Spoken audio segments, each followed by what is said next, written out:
गांव से तेरा हुक्का पानी बंद करवा दूंगा। तूने इसे अभी तक स्कूल क्यों नहीं भेजा? और तू इसे बच्चों के साथ खेलने भी नहीं देता।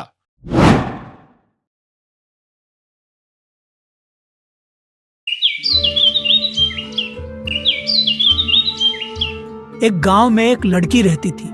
उसका नाम बिंदिया था। उसके माता पिता का देहांत हो चुका था। बिंदिया अपने चाचा चाची के साथ रहती थी। चाचा खेत पर काम करने चले जाते थे। चाची दिन भर छोटी सी बच्ची से काम करवाती थी। बिंदिया का बहुत मन था पढ़ने का, लेकिन उसके चाचा चाची उसे पढ़ाना नहीं चाहते थे कि कहीं पढ़ लिख कर वह कहीं चली न जाए। उन्हें मुफ्त की नौकरानी मिल गई थी। एक दिन बिंदिया घर का काम निपटाकर घर के बाहर खेलते बच्चों को देख रही थी। तभी बच्चे उसे साथ में खेलने के लिए बोलने लगे। नहीं, मेरी चाची मुझे बहुत मारेगी। अभी वो सो रही है, इसीलिए मैं यहाँ बैठी हूँ। गांव के सरपंच की पत्नी राधा वहां से गुजरी।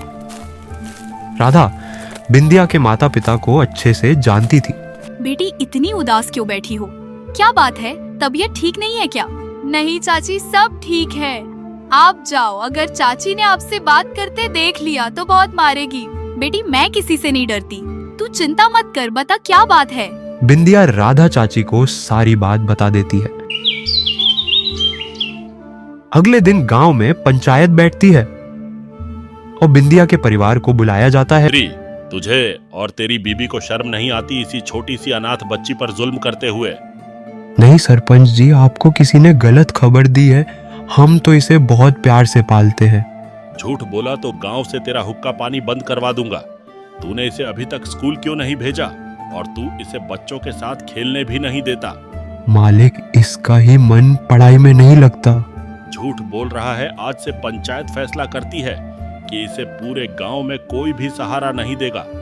कोई इसे सामान नहीं बेचेगा। कोई भी इनके परिवार से मतलब रखेगा तो उसका भी हुक्का पानी बंद समझो। वो तो ठीक है, लेकिन अब इस बच्ची का क्या होगा? ये तो और जुल्म करेगा इस पर।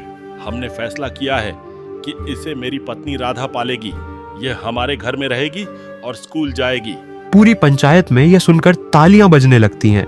बद्री गिड़गिड़ाकर माफी मांगता रहता है, लेकिन पंचायत अपने फैसले पर अटल रहती। उसी दिन राधा आकर बिंदिया को ले जाती है। बिंदिया के घर में आने से सरपंच के घर में रौनक आ जाती है। दरअसल राधा के कोई संतान नहीं थी। बिंदिया को बेटी के रूप में पाकर राधा बहुत खुश होती है। कुछ ही दिनों में बिंदिया स्कूल जाने लगती है। वह मन लगाकर पढ़ाई करने लगती है। इधर बिंदिया के चाचा चाची को गांव छोड़ना पड़ता है। वे दोनों शहर में जाकर मजदूरी करने लगते हैं।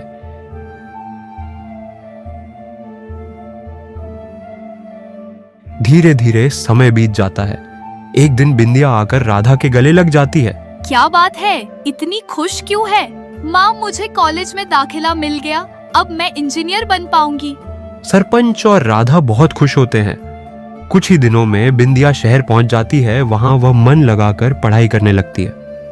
पढ़ाई पूरी होने पर उसे डिग्री मिल जाती है। कुछ ही दिनों में उसे एक कंपनी में नौकरी मिल जाती है। राधा को एक बिल्डिंग बनाने का प्रोजेक्ट मिलता है। एक दिन बिंदिया बिल्डिंग की साइट पर देखभाल कर रही थी। तभी पीछे से किसी ने उसे पुकारा।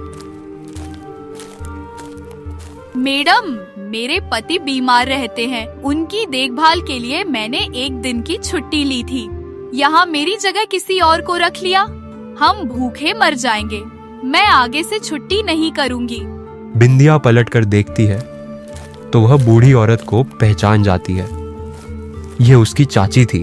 उसी समय चाची बिंदिया के पैरों में गिर जाती है। बिंदिया उन्हें उठाती है। कहाँ है तुम्हारे पति? मुझे उनके पास ले चलो। चाची बिंदिया को लेकर पास ही में बने एक झोपड़े में ले जाती है। अरे उठो, देखो इंजीनियर साहिबा आई है। बहुत अच्छी है। ये मालकिन मजदूरी करते करते बहुत सी मिट्टी इनके फेफड़ों में चली गई, जिससे इनके फेफड़े खराब हो गए।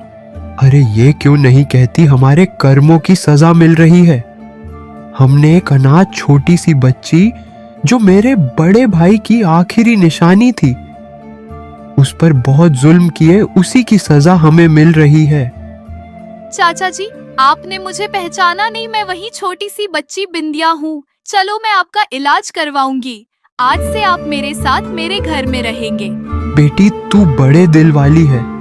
तूने हमें माफ कर लिया, लेकिन हम इस लायक नहीं हैं, हमें हमारे हाल पर छोड़ दे।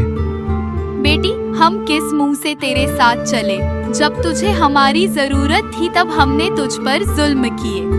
चाची, अगर वह सब नहीं होता तो शायद आज मैं इंजीनियर न बन पाती। जो होता है अच्छे के लिए होता है। बिंदिया उन्हें अपने साथ अपने घर ले गई, चाचा का इलाज करवाया। फिर एक दिन दोनों को लेकर बिंदिया गांव पहुंची। अरे बेटी, ये बद्री तुझे कहाँ मिल गया? पिताजी ये बहुत बुरे हालात में थे, बहुत बीमार थे। अब ठीक है, इन्हें इस गांव में रहने दीजिए, इनका सारा खर्चा मैं उठाऊंगी। देखा बद्री, जिस बेटी की तुमने कभी कद्र नहीं की, वही तुम्हारे बुढ़ापे का सहारा बन गई। चाचा चाची कुछ नहीं बोले, बस हाथ जोड़कर रोते रहे।